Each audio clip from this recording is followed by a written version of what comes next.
حميد مجيد. اللهم بارك على محمد وعلى آل محمد كما باركت على إبراهيم وعلى آل إبراهيم إنك حميد مجيد. الحمد لله نحمده ونستعينه ونستغفره ونؤمن به ونتوكل عليه ونعوذ بالله من شرور أنفسنا ومن سيئات أعمالنا. من يهده الله فلا مضل له ومن يضلل فلا هادي له. وأشهد أن لا إله إلا الله وحده لا شريك له وأشهد أن محمدا عبده ورسوله صلى الله عليه وعلى آله وأصحابه أجمعين.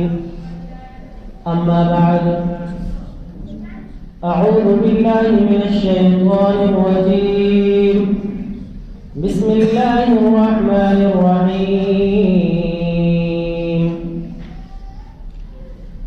الرحمن علم القرآن خلق الإنسان علمه البيان. الشمس والقمر بحسبان والنجم والشجر يسجدان. والسماء رفعها ووزع الميزان ألا تطغوا في الميزان. صدق الله العظيم. معزز و مقتدر مصلیان اعظام، عزیز و بزرگوں اور دوستوں، اللہ رب العالمین کا بہت بڑا احسان و فضل کریم ہے کہ اللہ رب العزت نے ہم سب لوگوں کو آج ایسا مبارک دن نصیب فرمایا.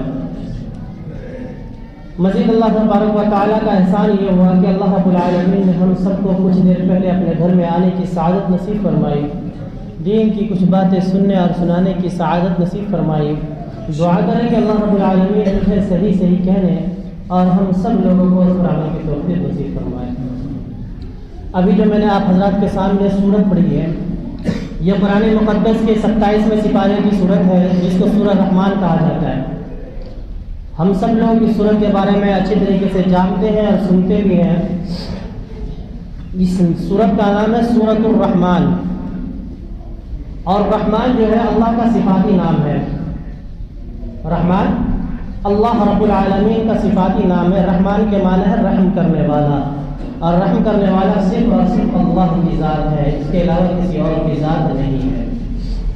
پچھلے 3-4 ہفتوں سے تخلیق انسانی کے اوپر، یعنی کہ انسان کی پیدائش کے اوپر، انسان کے وجود کے اوپر، انسان کو پیدا کرنے کا اللہ رب العالمین کا کیا مقصد ہے، اس کے اوپر باتیں چلتی ہوئی آ رہی ہیں. پچھلے ہفتے میں اللہ رب العالمین نے وما خلقت الجن والانس الا لیعبدون ارشاد فرمایا کہ ہم نے انسان کو اور جنات کو اپنی عبادت کے لیے پیدا کیا، اور مقصد خداوندی یہی ہے کہ انسان کو اور جنات کو اللہ رب العالمین نے اپنی بندگی کے لیے پیدا کیا ہے، اپنی عبادت کے لیے پیدا کیا ہے. قرآن مقدس کے 27ویں سپارے کی یہ سورت الرحمن علم القرآن کہ ہم نے انسان کو قرآن سکھلایا. یہ بھی اللہ کی بہت بڑی نعمت ہے کہ اللہ رب العالمین نے انسان کو قرآن سکھلایا. ہماری زبان، مادری زبان، کسی کی مادری زبان بنگالی، کسی کی مادری زبان بہاری، کسی کی مادری زبان پنجابی، کسی کی مادری زبان کوئی اور، مگر قرآن مقدس عربی زبان میں ہے، اور ہم آسانی سے پڑھ لیتے ہیں قرآن مقدس کو اور سمجھ لیتے ہیں. اور قرآن کریم کے تفاسیر کو، تفاہیم کو، قرآن کریم کے مقاصد کو ہم ریسرچ کر سمجھتے ہیں، اس کو ٹرانسلیٹ کر لیتے ہیں اپنی زبان، مادری زبان میں، اردو زبان میں، ہندی زبان میں، پنجابی میں، پشتون میں. اس کو ہم ٹرانسلیٹ کر کے سمجھتے ہیں کہ یہ اللہ کا کلام ہے، اللہ رب العالمین کیا کہہ رہا ہے. یہ نعمت خداوندی ہے کہ ہم نے انسان کو پیدا کیا اور اللہ رب العالمین نے ہمیں قرآن سکھلایا. کیا قرآن کا سکھلانا یہ بھی بہت بڑی نعمت ہے. الرحمن علم القرآن خلق الانسان کہ ہم نے انسان کو پیدا کیا. خلق یخلق کے معنی پیدا کرنے کے ہیں، بنانے کے ہیں، تخلیق کے ہیں. اللہ رب العالمین نے انسان کو پیدا کیا، انسان کو بنایا، اور انسان کو بنانے کے بعد قرآن مقدس کی آیتوں کے اندر ارشاد فرمایا کیا علم الانسان وخلق الانسان کہ ہم نے انسان کو پیدا کیا. الرحمن علم القرآن خلق الانسان وعلمہ البیان ہم نے انسان کو پیدا کیا، پھر انسان کو بولنے کا سلیقہ بھی ہم نے سکھلایا. ہم نے انسان کو پیدا کیا، پھر اس کو بولنے کا سلیقہ بھی ہم نے سکھلایا کہ کس طریقے سے بات کرنی ہے، کس طریقے سے بولنا ہے، کس طریقے سے تمہیں زندگی گزارنی ہے، کیسے ادب کو تم اپنے سامنے ملحوظ رکھتے ہوئے اپنے بڑوں کے تمیز کو اپنے سامنے رکھتے ہوئے کلام کرو، چھوٹوں کے ساتھ کیسے کلام کرنا، یہ بھی قرآن نے سکھلایا ہے، رحمان نے سکھلایا ہے. رحمان نے سکھلایا. اللہ رب العالمین نے سب سے پہلے اپنے صفاتی نام لا کر اس صورت کے اندر الرحمن کہ بے شک اللہ رب العالمین رحمان الرحیم ہے. پھر اس نے کہا کہ الرحمن علم القرآن کہ ہم نے انسان کو قرآن سکھلایا، وعلمہ البیان اور اس کو بولنے کا سلیقہ سکھلایا. الشمس والقمر بحسبان سورج کو اور چاند کو، شمس کے معنی سورج، الشمس والقمر، والقمر قمر کے معنی چاند، الشمس والقمر بحسبان کہ ہم نے چاند اور سورج کو اپنے درمیانی جگہ پر جمع کر دیا کہ جب ان کا وقت متعینہ آئے گا تو یہ خود بخود باہر نکل آئیں گے. سورج کا وقت آتا ہے تو چاند چھپ جاتا ہے، چاند کا وقت آتا ہے تو سورج غروب ہو جاتا ہے. جب چاند کو نکلنے کا وقت آتا ہے تو سورج غروب ہو جاتا ہے، جب سورج کو نکلنے کا وقت آتا ہے تو چاند جو ہے وہ چھپ جاتا ہے. یہ اللہ رب العالمین نے ایٹومیٹک اس میں ایک الارم لگا دیا ہے، اس کو اس طریقے سے جما دیا ہے کہ اب آپ کو قیامت تک کے لیے آپ دونوں کی ڈیوٹی جو ہے یہی رہے گی کہ آپ نے صبح کو آنا ہے، آپ نے شام کو آنا ہے، اور اس پر ہی آپ نے عمل کرنا ہے. الشمس والقمر بحسبان النجم والشجر یسجدان النجم والشجر یسجدان اور بیل اور بوٹے، درخت، وہ درخت جو تنے دار ہے، وہ درخت جو بیل والے ہیں، لتی والے ہیں، ان کو اللہ رب العالمین نے اپنے سامنے سجدہ کرنے کے لیے کہا. اللہ نے اپنے سامنے جھکایا، ان کو سجدے کا حکم دیا. کیا النجم والشجر یسجدان کہ درخت کو اور بیلوں کو ہم نے سجدہ کرنے کا حکم دیا ہے کہ وہ سجدہ کریں. والسماء رفعها ووضع الميزان اللہ رب العالمین نے آسمان کو بلند کر دیا. اللہ رب العالمین نے آسمان کو بلند کر دیا اور اس پہ میزان عدل کو قائم کر دیا. اللہ رب العالمین نے آسمان کو بلند کر دیا اور میزان عدل کو قائم کر دیا. میزان عدل، میزان کے معنی ترازو کے ہیں، کنڈا کے ہیں، جس میں ہم سامان کو تولتے ہیں اس کے ہیں. میزان کہا جاتا ہے تولنے والے چیز کو میزان کہا جاتا ہے. اللہ رب العالمین کل قیامت کے دن ہمارے اعمال کا جب معائنہ کرے گا، اللہ رب العالمین ہمارے اعمال کو کھولے گا تو ترازو کے پلڑوں پر ہمارے اعمال رکھے جائیں گے. ایک پلڑے میں ایک طرف اچھے اعمال ہوں گے، دوسری طرف برے اعمال ہوں گے، اور وزن کیا جائے گا. جس کا جو پلڑا جھک جائے گا وہ اسی کا وہ اس کو حقدار مانا جائے گا. بدی کا پلڑا جھکا تو بدکار ہوا، نیکی کا پلڑا جھکا ہوا تو نیک و بخت میں اس کا شمار ہوا. اللہ رب العالمین اس کو جنت کا پروانہ دے گا. اللہ رب العالمین نے دنیا کے اندر بھی ایک ضابطہ رکھ دیا ہے کہ جو بھی کام کرو تم ناپ تول کر کرو، تول میں کمی نہیں کرنی چاہیے. حدیث پاک کے اندر ہے کہ اس شخص کو بہت بڑی سزا اور اللہ کے یہاں بہت بڑا گناہ ہے کہ جو دنیا کے اندر تول میں کمی کرے.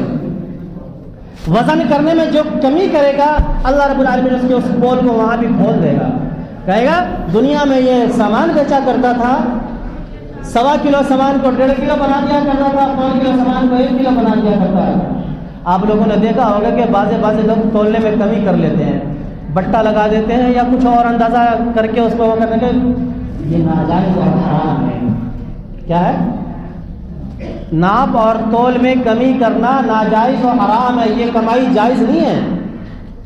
آپ بول کے لے لیں، اپنے سودا کی رقم کو بڑھا دیں، اپنی قیمت کو بڑھا دیجئے کہ نہیں ہم اس چیز کو 150 روپے میں بیچیں گے، اگر آپ کو لینا ہے تو لیجیے ورنہ نہیں، مگر تول میں کمی نہیں کرنی چاہیے انسان۔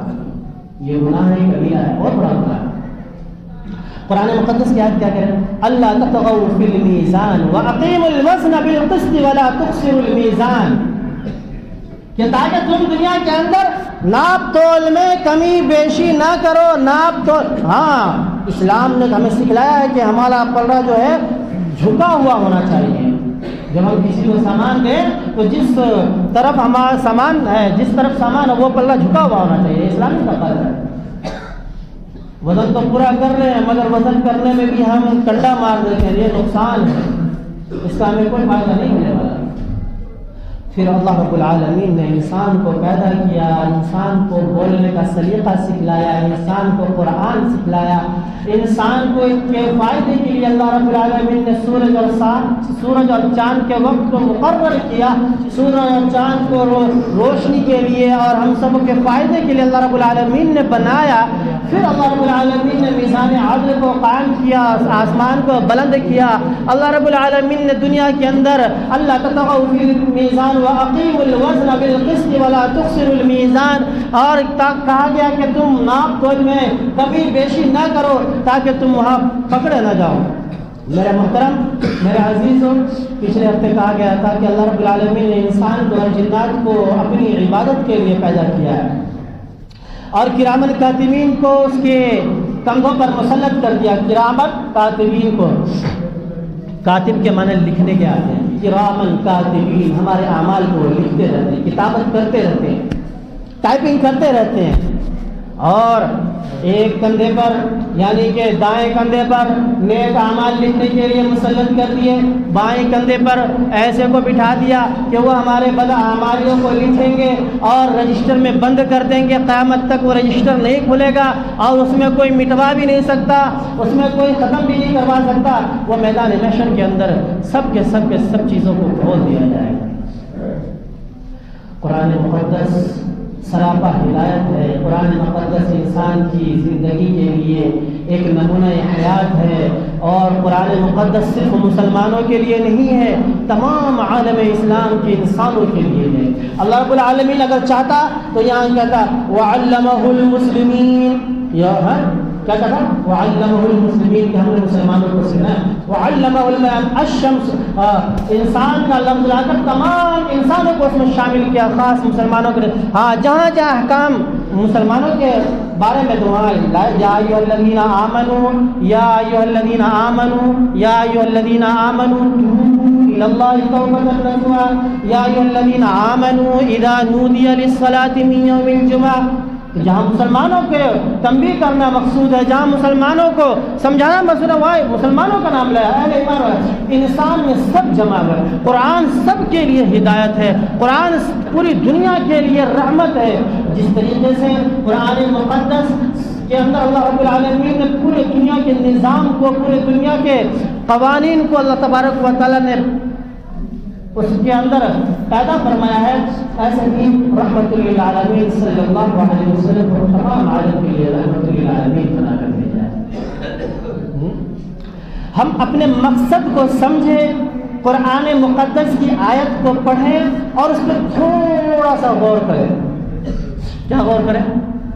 کہ اللہ رب العالمین نے انسان بنایا ہے، یار انسان ہے، پھر ایک انسان آتا ہے چلا جاتا ہے۔ میرا دادا نہیں ہے، میرا باپ بھی کچھ دن کے بعد چلا جائے گا، میں بھی چلا جاؤں گا، میرے بچے بھی چلے جائیں گے۔ ایک حیات ہے، دنیا کا ایک نظام ہے، دنیا کا ایک اصول ہے کہ جو جیسے آنے کا تو باری ہے کہ پہلے باپ آئے گا، پھر بیٹا آئے گا، پھر پوتا آئے گا، پھر پڑپوتا آئے گا، مگر جانے کا کسی کا وہ متعین نہیں ہے کہ پہلے باپ ہی جائے گا۔ ہم نے اپنے آنکھوں سے دیکھا ہے، آپ نے اپنے آنکھوں سے دیکھا ہے کہ کئی مرتبہ باپ کے کندھوں پر بیٹوں کا جنازہ ہوتا ہے، کئی مرتبہ دادا کے کندھوں پر پوتوں کا جنازہ ہوتا ہے۔ دیکھا جانے کا وقت کسی کا متعین نہیں ہے کہ کون جائے گا، مگر آنے کا وقت متعین ہے کہ پہلے باپ آئے گا، پھر بیٹا آئے گا، پھر پوتا آئے گا، جانے کا وقت کسی کا متعین نہیں ہے۔ یہ دنیا آنی اور جانی ہے، کل من علیہا فان ویبقى وجہ ربک ذو الجلال والاکرام، ہر ایک کو فنا ہو جانا۔ اب قرآن مقدس کی آیت کیا کر رہی ہے؟ الشمس والقمر بحسبان، کہ ہم نے چاند کو سورج کو پیدا کیا اور اس کو اپنے وقت پر اپنے کاموں میں لگا دیا، پھر ہم نے درخت کو اور بیلوں کو اپنے سجدوں کے لیے متعین کہا، انہوں نے سجدہ کیا، پھر دنیا کی تمام چیزیں ہم نے پیدا کی، پھر کہا کل من علیہا فان، سب چیزوں کو اللہ رب العالمین نے گنا دیا، اور پھر کہتے ہیں انسان تم کن چیزوں کے بارے میں انکار کرو گے؟ فَبِأَيِّ آلَاءِ رَبِّكُمَا تُكَذِّبَانِ، فَبِأَيِّ آلَاءِ رَبِّكُمَا تُكَذِّبَانِ، پھر تم اپنے انسان اور جنات، تم اپنے پروردگار کی کن کن نعمتوں کو جھٹلاؤ گے؟ آپ سورج کے اندر نعمت خداوندی تلاش کیجئے، اگر سورج طلوع نہ ہو تو گرمی و حرارت کے بغیر ہم پریشان ہو جائیں گے، ہم دنیا کے اندر بغیر آکسیجن کے رہ نہیں سکتے، اگر سورج کے اندر گرمی نہ ہو تو پھل پک نہیں سکتے، اس کو ہم کھا نہیں سکتے، تو اگر سورج کے اندر گرمی نہ ہو تو ہمارے باغات، ہمارے کھیت سے غلہ ہمیں پیدا نہیں حاصل نہیں ہو سکتا، اگر سورج کے اندر سورج کی روشنی ہمیں نہ ملے تو ہمارے جسم کے اندر وٹامن کی کمی آ جائے، آکسیجن کی کمی آ جائے، ہم بیکار ہیں۔ یہ سورج ہے، وہ چاند ہے، اگر چاند نہ نکلے، چاندنی رات میں نہ ہو تو ہم ایک دوسرے کے ٹکر مار کر مر جائیں۔ یہ پیڑ، یہ پودے، یہ درخت اور یہ چاند، یہ سورج، یہ ستارے، یہ سیارے، سب اللہ رب العالمین نے انسان کے لیے بنایا ہے۔ پہلے کہا کہ انسان کو پیدا کیا، خلق الانسان وعلمہ البیان، پھر اس کو بولنے کا سلیقہ سکھایا، النجم والشجر یسجدان، پھر اس کے لیے بیلوں کو اور درختوں کو ہم نے سجدے کے لیے کہا، وہ سجدے پہ، الشمس والقمر بحسبان، کہ ہم نے سورج کو اور چاند کو اپنے وقت پر ان کو اپنے کاموں پر جما دیا ہے، بٹھا دیا، وہ اپنے کام پر لگے ہوئے ہیں۔ پھر وہی قرآن مقدس کی ایک آیت کہتی ہے کل من علیہا فان ویبقى وجہ ربک ذو الجلال والاکرام، اے انسان یہ تمام نعمتیں خداوندی کو تم شمار کرو، فَبِأَيِّ آلَاءِ رَبِّكُمَا تُكَذِّبَانِ، کیا تم ان میں سے کسی کو جھٹلا سکتے ہو؟ نہیں جھٹلا سکتے، نہیں جھٹلا سکتے۔ آپ کے جسم کے اندر جان ہے، روح ہے، تو آپ انسان ہے، روح آپ کے جسم سے نکال دی جاتا، آپ مردہ ہے۔ ابھی آپ کا نام عبد القیوم ہے، آپ کا نام عبد الرحمن ہے، آپ کا نام عبد المنان ہے، جب آپ کے جسم سے روح نکل جائے، جان نکال دی جائے، تو آپ کو کوئی نہیں کہتا بھائی عبد المنان کو اٹھاؤ، کیا کہیں گے؟ جنازہ کب ہوگا؟ جنازہ کو اٹھائیے، دفن کے لیے کب لے جائیں گے؟ میت کو اٹھائیے، میت کو غسل دیجیے، میت کو کفنائیے، میت کو دفنائیے۔ کوئی یہ نہیں کہے گا کہ عبد القیوم کو اٹھاؤ، عبد الرحمن کو اٹھاؤ، عبد الرحمن کی نماز پڑھو، عبد الرحمن نہیں، میت کو اٹھاؤ، جنازہ کو اٹھاؤ، جنازہ پڑھو، اس کو دفن کرو، نام ختم۔ روح جس طریقے سے جسم سے پران نکل جائے تو انسان نہیں رہتا، اسی طریقے سے مسلمان کی زندگی سے اگر اعمال نکل جائے تو مسلمان نہیں رہتا۔ كل من عليها فان ويبقى وجه ربك ذو الجلال والإكرام، سب کے سب کو فنا ہو جانا ہے، سب کے سب کو فنا ہو جانا ہے، سب کے سب کو ختم ہو جانا ہے، پھر صرف اور صرف اللہ رب العالمین کی ذات گرامی باقی۔ سنتے آتے ہیں کہ فرشتوں کو اللہ رب العالمین نے متعین کیا، ایک فرشتے قیامت تک بارش برسانے کی اس کی ذمہ داری ہے، وہ بارش برسائیں گے۔ ایک کی ذمہ داری ہے کہ وہ انسانوں کے روح کو قبض کرے، ان کی ذمہ داری ہے، چاہے کوئی بھی آ جائے وہ روح قبض کر لیں گے، کوئی رشوت نہیں، کوئی پیسہ نہیں، کوئی روپیہ نہیں، کوئی دولت نہیں، کوئی لالچ نہیں ہے ان کو، ان کا کام ہے، متعین کر دیا گیا، آپ جس وقت جس کا بلبلا پھوٹ جائے اسی وقت اس کے روح کو قبض کر لیجئے۔ ایک کو ذمہ داری دی گئی ہے سور پھونکنے کی، وہ قیامت کا وقت جب آئے تو وہ سور پھونک کے تمام چیزوں کو تباہ کر دیں گے۔ پھر یہ سب کے سب فرشتے چاروں فرشتے جا کر اللہ کے دربار میں حاضر ہوں گے۔ اللہ رب العالمین اب میں کس کے روح کو قبض کروں؟ کوئی باقی نہیں ہے، نہیں کوئی بھی باقی نہیں ہے۔ اچھا اور کون باقی ہے؟ اللہ رب العالمین میں لوگوں کے لیے پانی برساتا تھا، کہنے لگے اس کی بھی روح کو قبض کر لو۔ پھر کہیں گے اور کون باقی ہے؟ کہنے لگے جی میں اس کام پر متعین تھا، میری ڈیوٹی پوری ہوگی، اب کیا کرو؟ پھر حکم ہوگا کہ اس کے روح کو بھی قبض کر لو، اس کے روح کو بھی۔ پھر کہیں گے کون باقی؟ اللہ رب العالمین کے سامنے فرشتے کہیں گے یا اللہ آپ باقی اور میں باقی، اب میں روح کس کی لگا؟ لیکن تو بھی ختم ہو جائے، تیری بھی ڈیوٹی یہاں ختم ہو گئی ہے، اب تو بھی فنا ہو جائے۔ پھر اللہ رب العالمین سب کے سب کو فنا کر دیں گے، اور پھر کہیں گے وَيَبْقَى كُلُّ مَنْ عَلَيْهَا فَانٍ وَيَبْقَى وَجْهُ رَبِّكَ ذُو الْجَلَالِ وَالْإِكْرَامِ۔ انسان تو کن چیزوں پر گھمنڈ کیا کرتا تھا؟ اے انسان تو کن چیزوں پر اترایا کرتا تھا؟ اور بتاؤ آج بادشاہت کس کی ہے؟ بتاؤ آج وقت کس کا ہے؟ بتاؤ آج کون باقی ہے؟ سب ختم ہو گئے، یہاں تک کہ روح نکالنے والے فرشتے بھی ختم ہو گئے، سور پھونکنے والے فرشتے بھی ختم ہو گئے، می برسانے والے فرشتے بھی ختم